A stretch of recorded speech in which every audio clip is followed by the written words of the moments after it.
আবারও ঘনীভূত হচ্ছে মধ্যপ্রাচ্যে ভয়াবহ সংঘাতের আশঙ্কা। ইরান যুক্তরাষ্ট্রের পাল্টাপাল্টি জাহাজ জব্দের ঘটনা নতুন করে উত্তেজনা বাড়িয়েছে গোটা অঞ্চল জুড়েই। এর মধ্যেই আকাশ প্রতিরক্ষা ব্যবস্থা সক্রিয় করেছে ইরান। তবে কি আবারও যুদ্ধে জড়াচ্ছে তেহরান ওয়াশিংটন? বিস্তারিত জানাচ্ছেন মেহেদী হাসান।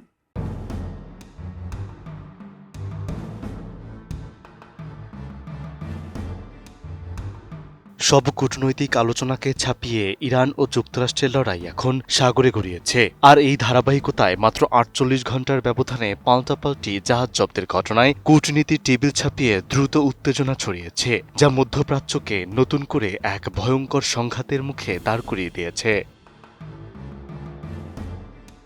এই পরিস্থিতির সূত্রপাত ঘটে মূলত মার্কিন নৌ অবরোধকে কেন্দ্র করে, যা এপ্রিলের মাঝামাঝি থেকে কার্যকর হওয়ার পর ইরানের সামুদ্রিক বাণিজ্য কার্যক্রমে সরাসরি চাপ তৈরি করে। এর ফলে সমুদ্রপথে ইরানি তেল পরিবহন ও বাণিজ্যিক জাহাজ চলাচলে নজরদারি ও নিয়ন্ত্রণ উল্লেখযোগ্যভাবে জোরদার করা হয়। এর পরপরই দুপক্ষের মধ্যে উত্তেজনা দ্রুত বাড়তে থাকে এবং ধারাবাহিকভাবে পাল্টাপাল্টি পদক্ষেপের মধ্য দিয়ে তা শেষ পর্যন্ত জাহাজ জব্দের ঘটনায় রূপ নেয়।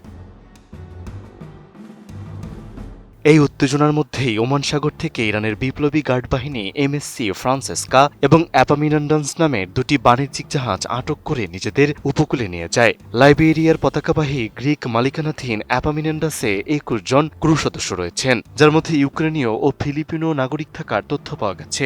অন্যদিকে পানামার পতাকাবাহী এমএসসি ফ্রান্সেসকার মালিক বিশ্বের বৃহত্তম শিপিং কোম্পানি এবং এতে ইউরোপীয় বিভিন্ন দেশের নাবিক রয়েছেন। এরপর সংশ্লিষ্ট দেশগুলো জানিয়েছে এখন পর্যন্ত ক্রুরা নিরাপদ থাকলেও তাদের মুক্তি নিয়ে কূটনৈতিক পর্যায়ে আলোচনা চললেও কোনো সুনির্দিষ্ট অগ্রগতি হয়নি। কোয়ালিটি সম্পন্ন আন্তর্জাতিক মানের still bar CSRM, committed for better still. অন্যদিকে ইরানের এই পদক্ষেপের পর যুক্তরাষ্ট্র পাল্টা প্রতিক্রিয়ায় কঠোর অবস্থান নিয়েছে। মার্কিন কর্তৃপক্ষ জানিয়েছে ৩৮ লাখ ব্যারেল ইরানি তেলসহ দুটি ট্যাঙ্কার তারা জব্দ করেছে, যা আন্তর্জাতিক নিষেধাজ্ঞা লঙ্ঘনের অভিযোগে আটক করা হয়েছে।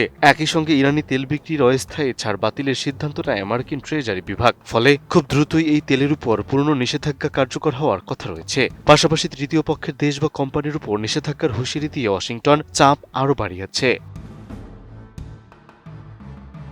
এই পরিস্থিতি আরও বিস্তৃত হয়ে শুধু সাগরেই সীমাবদ্ধ থাকেনি, বরং আকাশপথে উত্তেজনা ছড়িয়ে পড়েছে। ২৪ এপ্রিল ভোরে তেহরানের আকাশে সন্দেহজনক ড্রোন শনাক্তের পর ইরানের আকাশ প্রতিরক্ষা ব্যবস্থা তাৎক্ষণিকভাবে সক্রিয় করা হয়েছে। এ সময় শহরের বিভিন্ন অংশে একাধিক বিস্ফোরণের শব্দ শোনা যায়, যা মূলত আকাশে ড্রোন ধ্বংসের ফল বলে ধারণা করা হচ্ছে। যদিও সরাসরি কোনো হামলার প্রমাণ মেলেনি, তবু তেহরান সহ গুরুত্বপূর্ণ শহরগুলোতে সর্বোচ্চ সতর্কতা জারি রাখা হয়েছে।